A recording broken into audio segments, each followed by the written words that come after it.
Thank you How are very you much. feeling after arriving here? අපිව ඇත්ත වශයෙන් කිව්වොත් අපේ කණ්ඩායම ශ්‍රී ලංකා ටීම් එක නේපාල් ෆෙඩරේෂන් එක ලොකු පිළිගැනීමක් අපිට දුන්නා. ඉතින් අපි ඒ වෙලාව අපි ස්තුතිවන්ත වෙනවා ශ්‍රී ලංකා කණ්ඩායම නේපාල් ෆෙඩරේෂන් එකට. It's your second time in this year, Nepal. Third. Third time. Okay. Third time. How excited are you playing the Kava Women's Championship in here?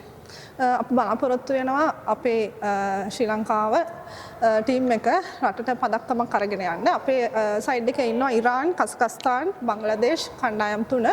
ඉතින් අපි ඒ කණ්ඩායම් වලට හොඳ අභියෝගයක් දීලා අපි රටට කීර්තියක් ගේන්න තමයි අපේ ලොකුම බලාපොරොත්තුව. You are captain, and what have you heard about Nepali volleyball fans? Nepal volleyball ෆ්‍රැන්ස්ලාට කියන්නේ මේ තරඟාවලිය බලන්න එන්න. අපේ ලංකාවේ ඉන්නවා නම් එයාලත් අපේ තරඟ නරඹන්න එන්න කියලා මම ආරාධනා කර සිටිනවා. How preparing your team for the competition? අපි හොඳ සූදානමකින් අපි නේපාල් වලට ආවා. අපේ පුහුණුකරුවන් 3 දෙනා සහ කළමනාකාරතුමා සහ අපේ ක්‍රීඩා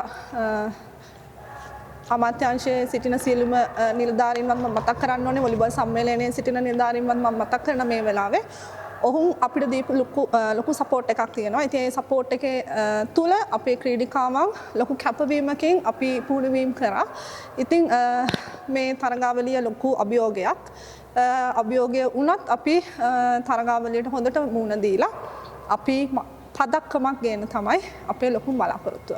Okay, what are your personal goals for this championship as a captain? මොකද කියන්නේ? Personal goals.